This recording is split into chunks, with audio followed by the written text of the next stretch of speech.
Alors, pourquoi vous ne devriez pas décharger vos émotions négatives sur les réseaux sociaux? Voilà le thème de la vidéo d'aujourd'hui.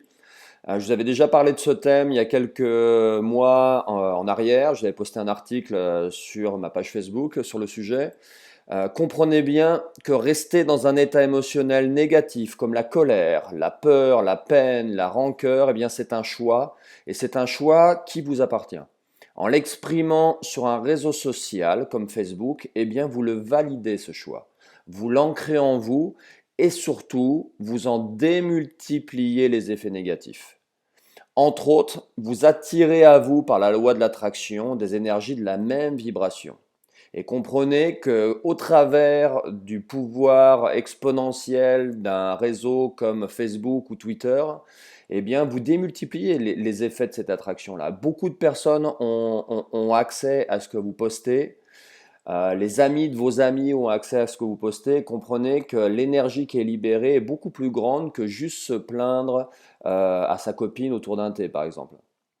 Donc, par exemple, vous allez attirer, en faisant ça, des personnes dans le même état émotionnel que vous, des personnes qui vont se rapprocher de vous et qui vont vous conforter aussi dans l'état émotionnel dans lequel vous vous enfoncez.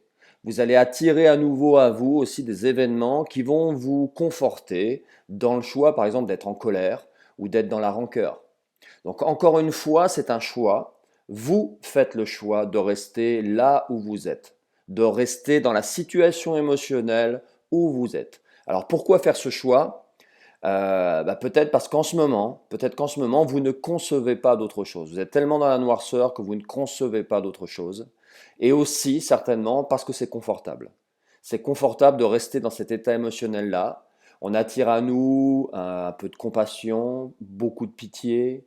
Des gens vont s'intéresser à vous, pas forcément pour les bonnes raisons, mais ça vous donne quelque part l'impression d'exister au travers de cette souffrance.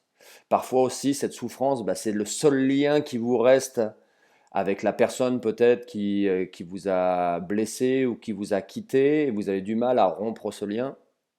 Bref, en tout cas, ça demande beaucoup plus d'efforts, ça c'est sûr et certain, de nager de toutes ses forces vers la surface que de se laisser couler. Et en effet, je le conçois complètement, se sortir d'un état émotionnel négatif, ça peut être un vrai challenge.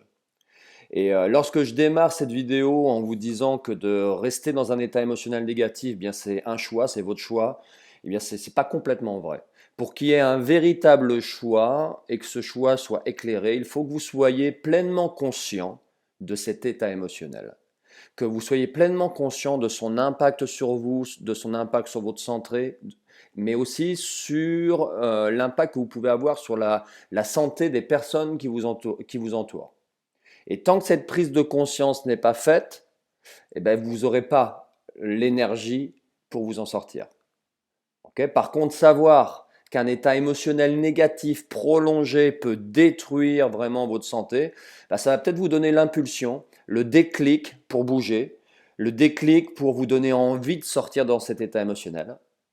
Mais si vous êtes à un moment de votre vie où vous avez si peu d'amour pour vous, qu'au final, vous vous fichez de vous faire du mal, alors savoir que votre état émotionnel a aussi un impact sur la santé des êtres qui vous entourent, vos enfants, vos amis les plus proches, votre animal de compagnie que vous chérissez, eh bien tout ça vous motivera peut-être à prendre le taureau par les cornes et vous dire ok, allez, je mets tout en place là pour sortir de cet état émotionnel.